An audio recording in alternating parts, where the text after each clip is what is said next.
Assalamualaikum warahmatullahi wabarakatuh. Bertemu lagi dengan saya Violeta Pinky Farezi dari kelas 12 APA 3. Di sini saya akan menjelaskan tentang yaitu yang pertama sifat dan karakteristik telur ikan.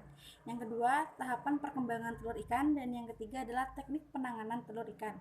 Yang pertama yaitu tentang sifat dan karakteristik telur ikan. Telur ikan memiliki sifat dan karakteristik yang berbeda-beda.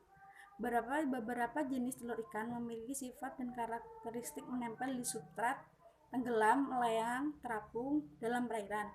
Misalnya ikan mas, lele, patin memiliki sifat telur menempel pada substrat.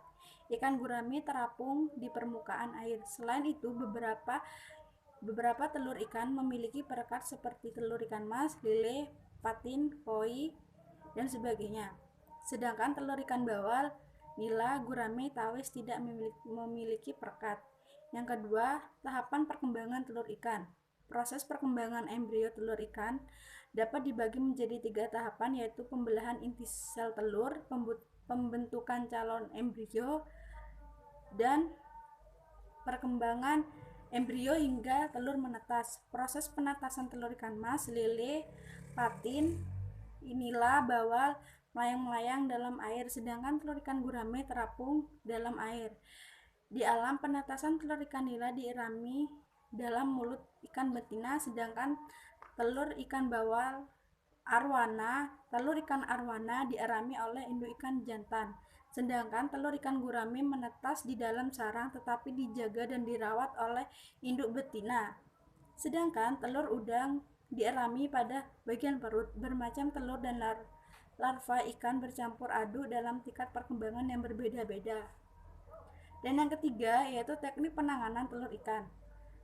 Setelah ikan memijah dengan mengeluarkan telurnya, maka langkah selanjutnya adalah mengambil dan memindahkan induk agar tidak merusak telur-telur yang ada di dalam kolam. Kemudian buang air bekas pemijahan hingga 90% dengan hati-hati agar tidak terbuang bersama air. Selanjutnya, agar kolam benar-benar bersih tanpa ada sisa kotoran dari perut induk yang keluar bersama dengan kotoran, karena kotoran tersebut dapat merusak kualitas air kolam yang bisa mengakibatkan telur yang sehat menjadi busuk dan akhirnya telur tidak bisa menetas. Setelah telur ikan sampai menetas biasanya memakan waktu kira-kira 24 jam. Setelah telur-telur menetas, maka selama sekitar 2-3 hari ke depan, embrio-embrio tersebut belum membutuhkan pakan karena di dalam perutnya masih ada cadangan makanan. Tetapi walau demikian, tetap kita siapkan pakan di dalam kolam berupa cacing sutra. Karena cacing sutra akan tetap hidup di dalam kolam selama kondisi air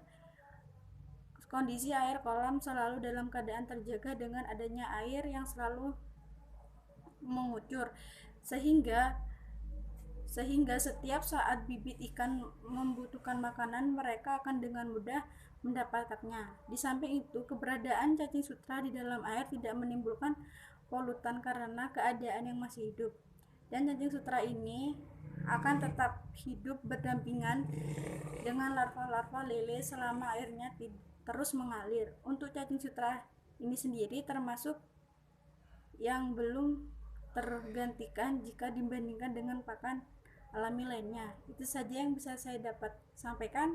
Kurang lebihnya saya mohon maaf. Saya akhiri. Wassalamualaikum warahmatullahi wabarakatuh.